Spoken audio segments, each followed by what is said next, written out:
Merci à chacun, à chacune d'être là. Et c'est une joie, donc je disais, pour ce mois dédié à la femme. Et je suis toujours heureux de partager la parole de Dieu. En tout cas, merci pour la confiance. Vous êtes déplacés pour écouter un homme. Waouh, c'est génial. C'est génial. Dans cette réunion très féminine. Est-ce que, juste avant d'aller plus loin, est-ce que tout le monde m'entend bien? Le son, il est correct? Est-ce que tout le monde voit mon beau sourire? Est-ce que tout le monde voit que je suis heureux d'être avec vous? Voilà, hein? Oh, génial. En tout cas, merci d'être là. Merci aussi à ceux de l'église M qui sont associés. Recevez les salutations de ma chère et tendre épouse qui est là, voilà, qui est dans le noir. Elle est plus dans le noir que moi-même. Voilà. En tout cas, donc je disais que c'est une joie, c'est vraiment d'être là et le thème a beaucoup parlé parce que c'est un thème, bien sûr, lorsqu'il s'agit de la prière, on ne se trompe jamais. Vous savez, lorsqu'on traite certains sujets, on ne se trompe jamais d'être dans le plan de Dieu lorsqu'on prie, lorsqu'on cherche son cœur. Et ce soir, en tout cas, j'ai préparé ces temps, ces moments, et je crois réellement que je vais l'aborder comment je peux dire, je vais aborder l'enseignement. Je crois vraiment que c'est un enseignement, pas juste pour vous donner des principes, mais je crois réellement il y a une dimension aussi prophétique pour plusieurs, une dimension prophétique pour l'Église, la grâce éternelle, une dimension prophétique pour vos vies. Et j'aimerais vraiment vous encourager. On le sait que la prière est capable de changer le cours des événements et des situations. Mais est-ce qu'on a pris conscience? Est-ce que moi, Romaric, pendant que je méditais ce texte, est-ce que j'ai pris conscience que les femmes qui prient peuvent faire changer les cours des événements? Certainement, vous avez eu cette expérience pour celles qui sont mariées, d'avoir fait changer d'avis votre homme.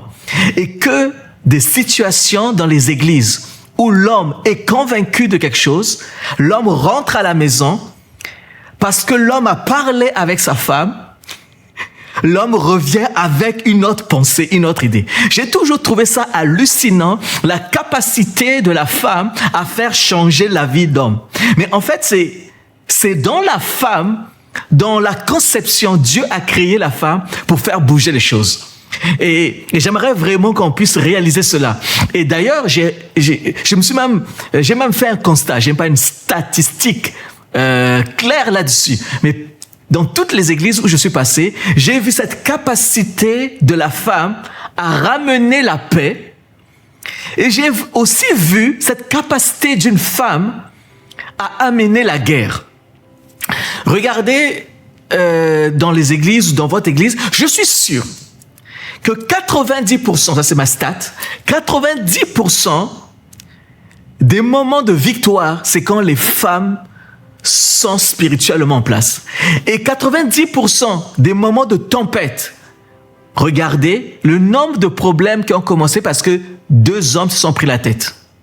Je veux pas être, c'est pas le lieu pour m'attirer les foudres de la femme, mais je peux vous assurer par mon expérience pastorale, bien souvent, les femmes ont cette capacité de mettre en guerre.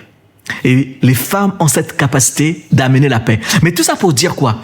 J'aimerais en introduction que chacune de vous soit convaincue que vous avez dans votre ADN, dans votre gène spirituel, la capacité de faire bouger les choses, la capacité de changer les choses. On le voit même à travers la vie, par exemple, de la reine Esther. C'est pas pour rien que c'est pas juste une question de position, c'est une question aussi d'identité féminine que Dieu a utilisée pour faire changer d'avis un édit, pour faire changer d'avis un homme en autorité. Et je me suis posé cette question, pourquoi, on va parler de la prière, hein, ne vous inquiétez pas. Pour ceux qui me connaissent, j'aime bien avoir des introductions un peu longues. Pourquoi le rôle de la femme est si combattu dans les églises? Le rôle de la femme est tellement combattu. Il y a carrément des personnes qui écrivent des bouquins pour expliquer qu'une femme peut servir ou non. C'est quand même hallucinant quand tu penses à cette histoire. Tu te dis, mais comment ça se fait qu'on arrive à écrire des bouquins de théologie juste pour encourager les femmes à prendre leur place parce que le rôle de la femme est combattu. Et j'ai appris quelque chose dans le ministère. Hein. Bien souvent, ce qui est combattu, c'est parce que l'ennemi connaît la dangerosité. En fait, quand une femme se lève, c'est quelque chose qui va se passer. C'est le cours des événements qui changent. Et donc, c'est aussi vrai, bien sûr, dans la prière. Et là, pareil, j'ai regardé, donc bien sûr, je parlais d'Esther, mais j'ai regardé aussi l'histoire des réveils. J'ai regardé, en fait, chaque fois qu'il y a eu des réveils religieux, vous allez voir qu'il y a toujours un groupe de femmes, souvent des groupes de mamies, qui se retrouvent de sœurs, qui se retrouvent dans une cuisine, qui se retrouvent dans un lieu, dans un petit local, et qui prient et qui réclament la grâce de Dieu. Et ce groupe-là est exaucé. C'est souvent, je dirais quasiment toujours derrière des réveils, des femmes. J'ai dit mon cœur, oui, mon épouse, mon cœur, me parlait de Carrie Ten Bone, et qui, elle, carrément, avait même un ministère parmi les Juifs pendant la Seconde Guerre mondiale. Et il y en a tellement comme ça, des femmes qui vont renverser les choses. Et j'aimerais t'encourager. Il y a une Esther au milieu de nous, et je disais tout à l'heure, c'est un message prophétique. C'est pas juste un enseignement sur la prière. On va parler de la prière. Pourquoi? Je sais pas si tu poser cette question, en tout cas, moi, je me suis posé pour toi. Tu peux changer parce que il y a quelque chose dans ton ADN que l'homme n'a pas. Il y a quelque chose dans ton ADN que ton mari n'a pas. Il y a quelque chose dans ton ADN spirituel que ton futur mari n'a pas. Et lorsqu'on regarde à la dimension féminine, on se rend compte qu'en fait, une femme, je me vois en grand, c'est normal, ok, c'est bon. Je me suis fait peur moi-même. J'ai rien touché, hein, c'est bon? Ok. Une femme a 3 choses que l'homme ne possède pas. En fait, il y a 3 choses que seule une femme peut accomplir. Si on avait le temps, enfin, si j'étais sûr de respecter le temps, je vous aurais demandé c'est quoi? Qu'est-ce que vous pouvez accomplir que jamais l'homme ne pourra accomplir? Donc, vous allez sortir, la première chose, quand vous allez sortir de ce temps, allez voir votre mari, votre fiancé. Dites, j'ai appris qu'il y a 3 choses que je peux faire, que jamais de ta vie. Et je pensais même à cette réalité spirituelle. Une parenthèse. Tout est possible à Dieu. Tout est possible à Dieu lorsque c'est dans ses principes. Tout est possible à Dieu lorsque c'est dans ses lois spirituelles. Quand on sort des lois spirituelles, Dieu ne peut pas faire tout est possible. Et il y a des lois spirituelles dans la constitution de la femme qui fait que on ne peut pas sortir de là. Tu peux aller, ton homme peut être un homme de prière, peut jeûner, peut faire tout ce qu'il veut. Il ne pourra jamais, porter une semence. Essayer d'inverser et de dire, bon, pour le prochain bébé, chérie, c'est toi qui portes. J'en ai déjà 4, porté 4, mais toi, cette fois-ci, c'est toi. On va aller voir le pasteur, on a dit, la parole de Dieu dit, tout est possible à celui qui croit. Moi, je crois que tu peux porter la semence. Je vous annonce une chose. Dieu est limité par ses lois qu'il a établies. Et une loi spirituelle, c'est que seule la femme peut porter une semence. Une deuxième loi spirituelle, que vous ne pourrez pas déroger, changer, abolir. Seule la femme peut enfanter. Même si tu prends l'enfant là, tu fais un in vitro, maintenant on fait in vitro. Tu prends le in vitro et tu le mets dans le ventre. Tu fais la fécondation in vitro et tu mets dans le ventre de l'homme. Je t'annonce une chose. Et tu pries, tu imposes les mains, ça ne marchera pas.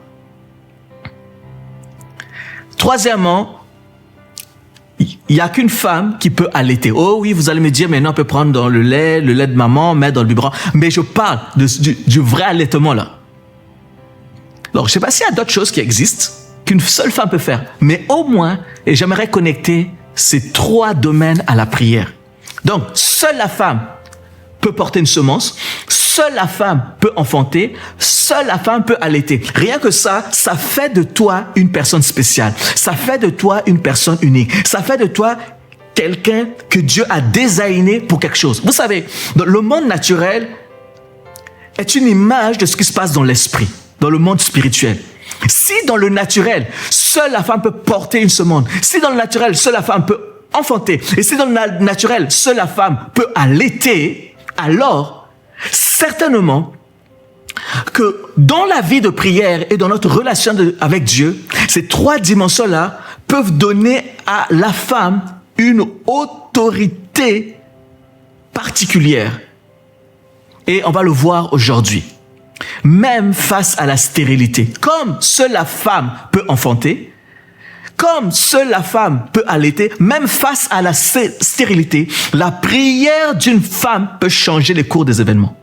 Quand je parle de stérilité, bien sûr la stérilité physique, mais je parle aussi de là où il n'y a pas de fruits, là où il y a des morts-nés, là où il y a des projets qui avortent. C'est-à-dire dans la constitution spirituelle, dans les lois spirituelles, la femme peut faire en sorte que lorsqu'elle prie, elle change les cours des événements. Vous connaissez, et on va commencer par là, l'histoire de Anne. Anne qui était mariée à Elkana et qui était stérile.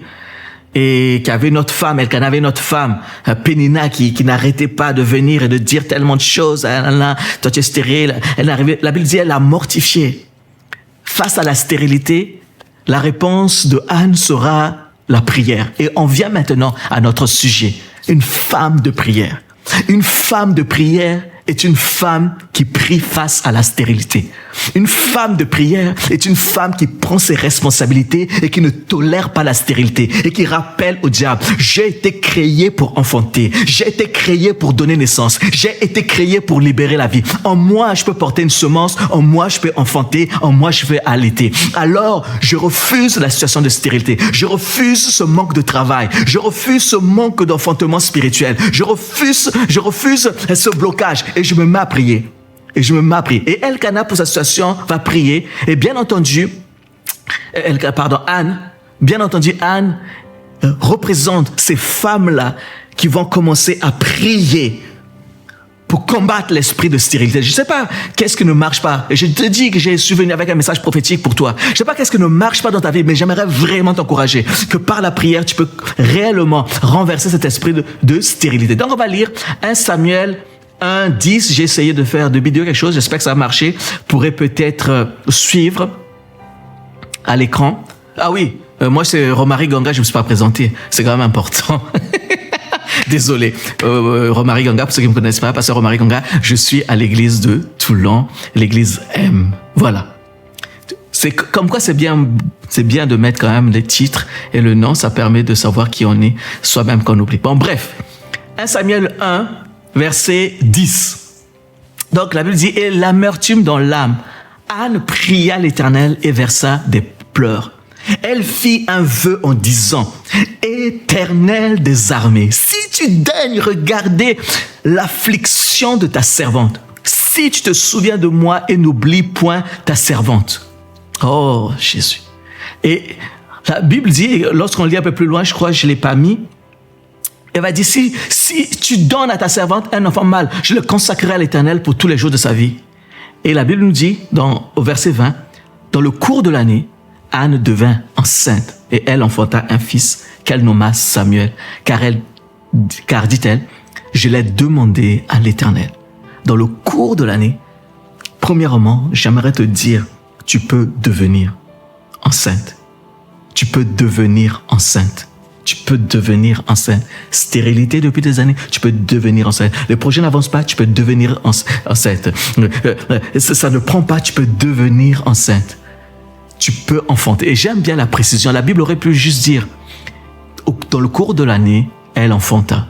Mais tout commence par une semence. Elle devint enceinte, elle enfanta. Et non seulement elle enfante, elle nomme, elle donne un nom. Elle prend sa place. La prière, oh là là, la prière d'une femme brise la puissance de stérilité. Comme je le disais, car elle est destinée à donner naissance. La prière, et tu peux mettre ton nom, tu peux mettre ton prénom là, la prière d'Angélique, la prière de Karine, la prière d'Irène, la prière de Fabienne. Waouh! Brise la puissance de stérilité. Parce que Fabienne, parce que Karine, parce que Irène est destinée à donner naissance. Tu devrais dire avec moi, je suis destiné à donner naissance. C'est ça. Parce que quand tu pries là, et que tu as face à la stérilité, ça dit que tu as été conçu pour donner naissance. La naissance, la vie est en toi. Donc quand tu pries, tu peux, avec une autorité, c'est pour ça que je dis, vous avez un AD dans l'ADN, dans vos gènes, dans votre génétique spirituelle. Moi, je ne peux pas venir là devant les principautés, devant les puissances des ténèbres, dire je donne naissance comme vous. Parce que vous l'avez dans votre génétique spirituelle. Vous dites, je suis destiné à donner naissance. Et j'aimerais briser cet esprit de stérilité. J'aimerais arrêter cela dans le nom de Jésus. Parce que vous avez la puissance, c'est en vous. C'est en vous, c'est en vous. Donc, on va voir aujourd'hui ce parallèle entre la vie de prière et, je disais tout à l'heure, ce qui fait que c'est dans la femme, ces trois caractéristiques-là. La première chose que j'aimerais vraiment vous dire, c'est que, premièrement, lorsqu'une femme prie, elle porte une semence. Lorsqu'une femme prie, elle porte en fait une semence. Ça veut dire quoi? J'ai dit tout à l'heure, il n'y a que la femme qui a la capacité de porter la semence de l'homme. Et c'est un parallèle spirituel pour dire devant le monde spirituel, je suis calibré, je suis designé, je suis façonné, je suis créé de toute éternité pour porter des semences. La semence représente des promesses, des visions, des bénédictions spirituelles, je ne sais pas. Et tu es calibré pour la porter.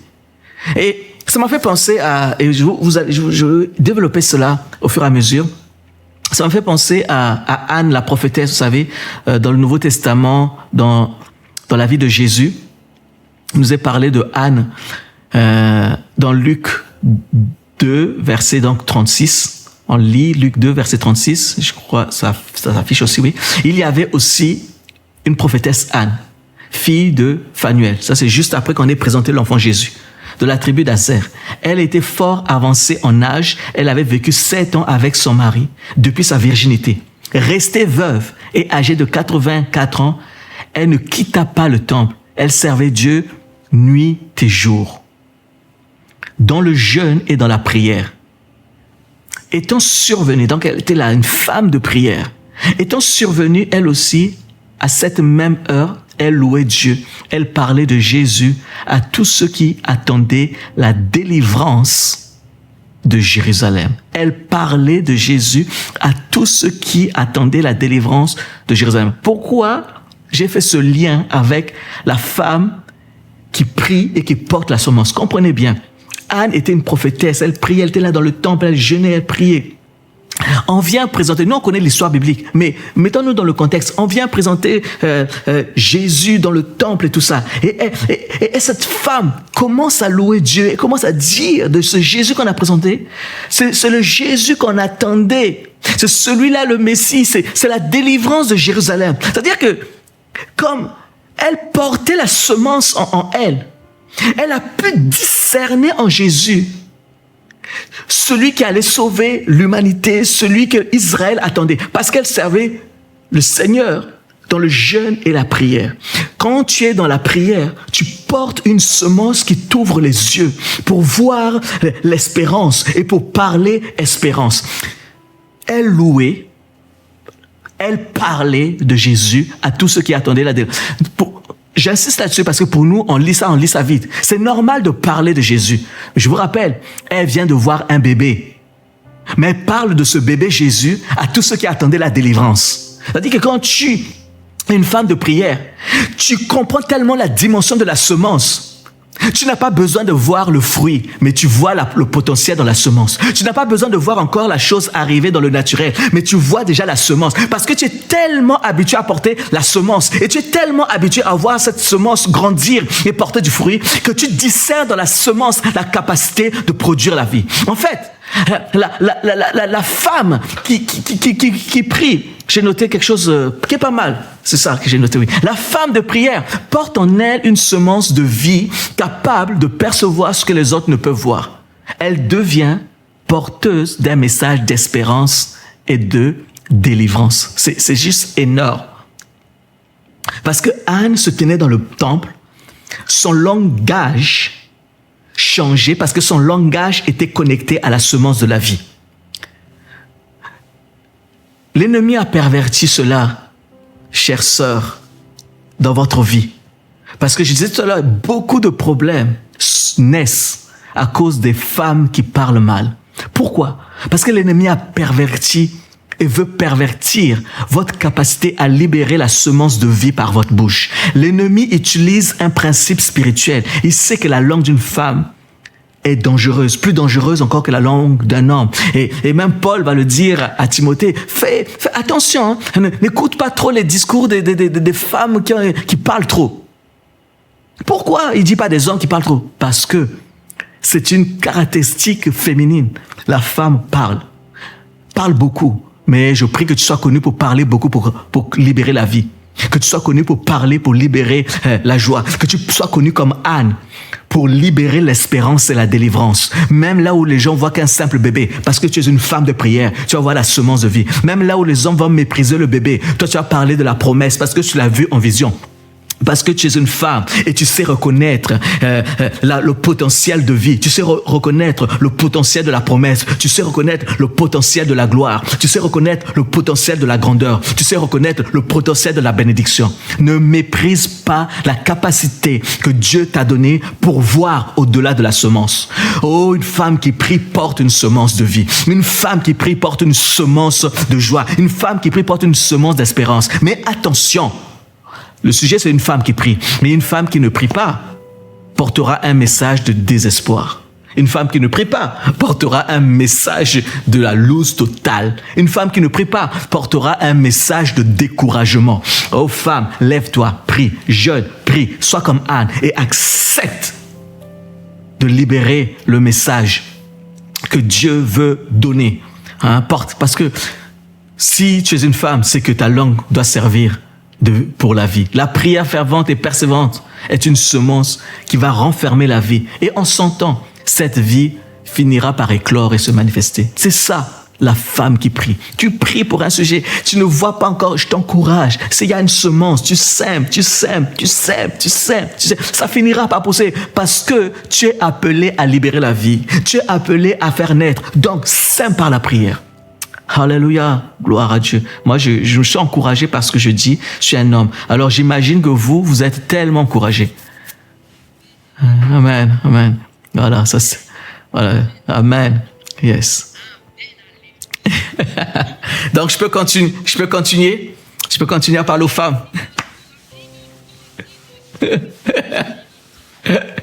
Ok, donc, le premier point, on l'a vu, donc, lorsqu'une femme prie, elle porte réellement une semence. Lorsqu'une femme prie, elle porte la semence. Et j'aimerais vraiment qu'on puisse continuer dans ce sens en voyant le prochain point. Lorsqu'une femme prie, elle enfante. Vous vous souvenez, tout à l'heure, on l'a lu, il est dit que Anne devint enceinte. Et elle enfanta. Et il y a une colère en moi. Une indignation qui monte en ce moment même. On ne doit pas accepter de porter la semence et de ne pas enfanter. Le désir de Dieu quand il t'a créé, qu'il t'a désigné, c'est que la semence reste et amène à la vie. Une femme qui prie est une femme qui accepte son mandat de porter la semence, mais aussi qui réalise la semence que je porte est appelée à être enfantée. Ma semence sera enfantée. Ma semence va donner naissance à quelqu'un. Ma semence va amener quelque chose, un changement réel. Ma semence va produire du fruit qui demeure. Je dois le revendiquer parce que c'est Dieu, ça vient de Dieu. Donc, lorsqu'une femme prie, elle enfante. Et là, j'ai pensé à Esther. Vous vous souvenez quand même, elle a enfanté une nation parce que la nation était prête à mourir. Mais Esther, comme je le disais en introduction, va aller auprès du roi. Elle va préparer le terrain pour la délivrance de son peuple. Sa prière intense avec dévotion, dévouement, engagement va permettre à ce que le peuple ne soit pas détruit. Parce que, en fait, la femme, et je disais en introduction, a cette capacité de changer les circonstances, mais d'enfanter la réelle destinée.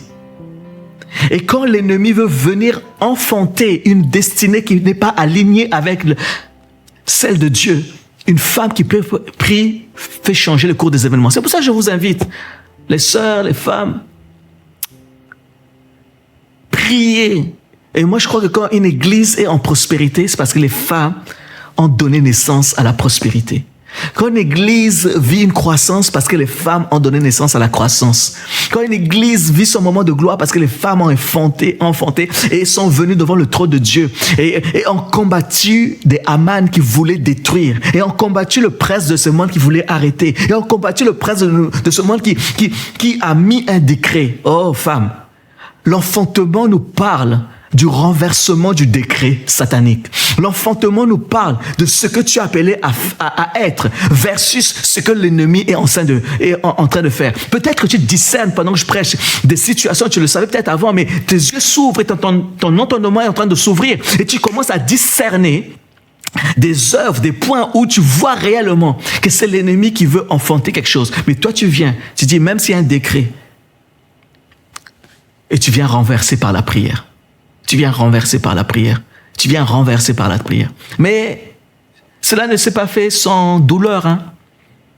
Tout enfantement, d'ailleurs, a une douleur. Hein? Les douleurs de l'enfantement.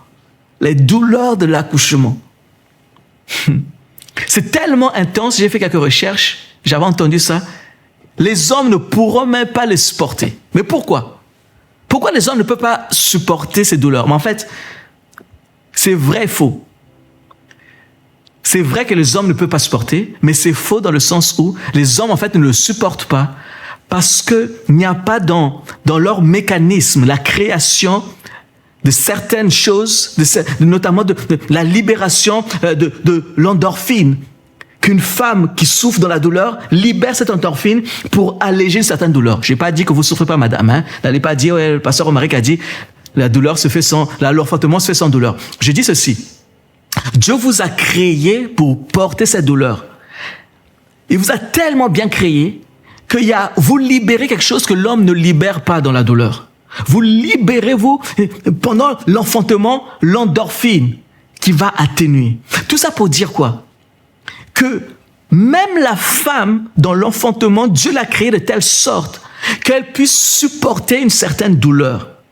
Et c'est pour ça que je le connecte à ce que Esther a fait, dans le sens où elle a porté un poids de responsabilité au point même de risquer sa vie, ce qu'un homme n'aurait pu pas faire, mais parce qu'elle était designée spirituellement pour porter une certaine douleur, un certain niveau d'engagement qui nécessitait des sacrifices. Parce qu'il existe un certain niveau en fait d'engagement dans la prière, qui exige des sacrifices que seule une femme est capable de supporter. Tu es spirituellement conçu pour supporter un certain niveau de sacrifice. Et j'aimerais démanteler un mensonge. Tu es venu à ce Zoom en disant, je n'y arriverai pas. Ce n'est pas à moi de porter. Je n'arriverai pas à porter cette situation. Je n'arriverai pas à porter ce projet. Je n'arriverai pas à porter cette mission. Je n'arriverai pas à porter cette intercession. Oh, femme, j'aimerais te dire de la part de Dieu qu'il y a un niveau d'engagement dans la prière qui va exiger un sacrifice que seul toi peux porter. Et tu es calibré, tu es spirituellement conçu pour porter la saison dans laquelle tu es. Tu es spirituellement conçu par Dieu pour souffrir d'une certaine souffrance, pour accepter une certaine douleur même, que même l'homme ne portera pas.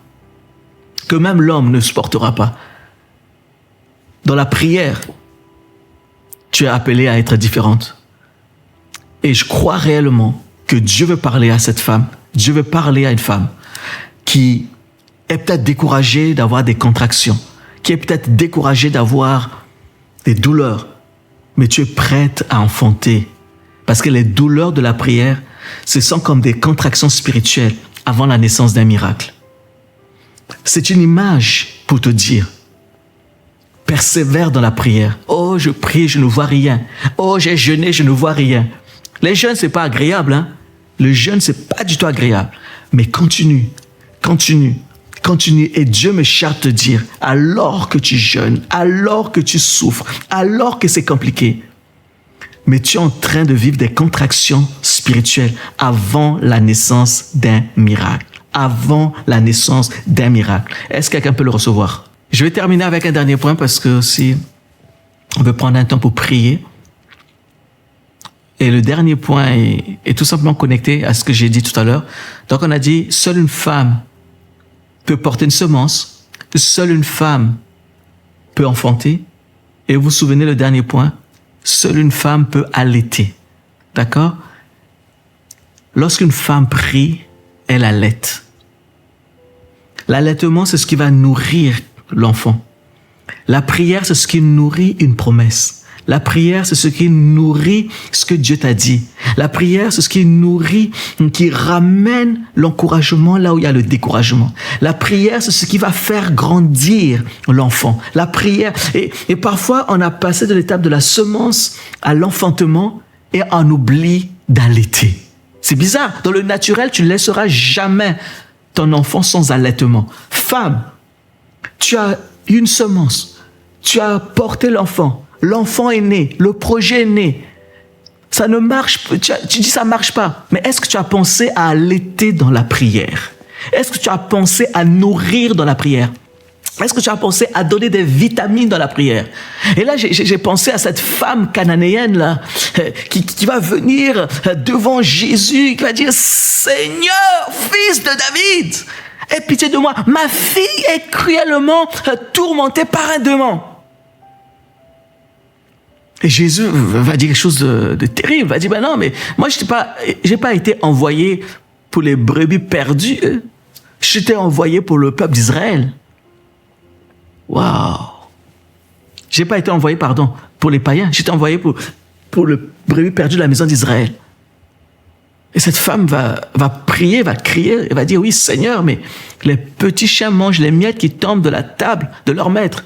Considère-moi comme cela. Elle va persévérer. Et c'est quoi le lien avec l'allaitement? Jésus, en fin de compte, oui, il va dire à ce moment-là que il va tester cette femme. Il dit, mais moi, ma mission, c'est pour le peuple d'Israël. Mais on sait très bien que Jésus est venu donner sa vie pour que quiconque croit en lui ne périsse point, mais qu'il ait la vie éternelle. Jésus était venu pour tout le monde. La promesse de Jésus qui sort, oui, Dieu est passé par le peuple d'Israël pour faire naître le Messie. Mais le Messie n'est pas venu juste pour le peuple d'Israël.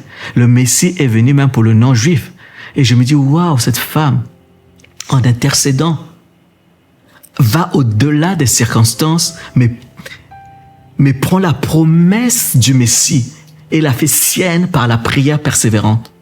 Prend la promesse faite pour elle aussi. Dit non. Moi, je veux les miettes de cette promesse parce que je sais que le Messie je peux bénéficier aussi du salut du Messie. Je peux bénéficier aussi de la prière du Messie. Je peux bénéficier aussi de l'intervention du Messie. Je ne sais pas qui t'a dit que tu ne peux pas, que tu ne peux plus prier. Je ne sais pas qui t'a dit que tu n'as plus le droit de prier pour tel sujet. Je ne sais pas qui te l'a dit. Mais peut-être que il y a des dimensions de la prière, de la persévérance que tu dois capter, dire non, mais je vais maintenant allaiter la promesse. Je vais maintenant allaiter l'enfant. Peut-être tu as dit, ça suffit, je ne veux plus aller plus loin. Je suis découragé. Je croyais que Dieu m'avait dit, j'ai fait, mais ça ne marche pas comme je voulais. Allaite par la prière. Allaite par la prière. Allaite par la prière. Et soit comme cette femme dit, la promesse est pour moi. La pleine promesse est pour moi. Même si c'est des miettes, je vais y aller. Et je vais continuer à nourrir par la prière. Je vais continuer à nourrir par l'intercession. Je vais continuer à nourrir pour que le diable ne puisse pas voler les promesses. Le diable veut voler nos promesses. Le diable, s'il n'a pas réussi à tuer la semence, s'il n'a pas fait en sorte que l'enfant soit un mort-né, il fera tout pour que l'enfant ne vive pas longtemps. Il fera tout pour que ton projet ne vive pas longtemps. Il fera tout pour que le projet soit arrêté et n'arrive pas à son terme. Mais une femme de prière ne se laisse jamais voler ses promesses. Elle allaite jusqu'à leur pleine maturité. Et quand on lit même l'histoire de Anne, la maman de Samuel, la Bible nous raconte qu'une fois que l'enfant était sevré, que l'allaitement, il a conduit l'enfant auprès d'Élie pour être formé. Sa mission a été terminée. Et je reçois pour quelqu'un, ta mission n'est pas terminée. Ta mission dans la prière n'est pas terminée. Ta mission dans l'intercession n'est pas terminée. Ta mission n'est pas terminée. Peut-être qu'il y avait un temps où tu te retrouvais avec des sœurs pour prier, pour intercéder. Tu avais peut-être un temps de jeûne et prière régulièrement. Et tu as mis ça de côté. Mais Dieu te rappelle aujourd'hui, tu dois poursuivre par l'allaitement. Tu dois poursuivre par l'allaitement. Une femme qui prie porte la semence. Une femme qui prie enfante. Mais une femme qui prie allaite. Alors, continue par la prière. Continue par la prière. Continue dans la prière. Alléluia.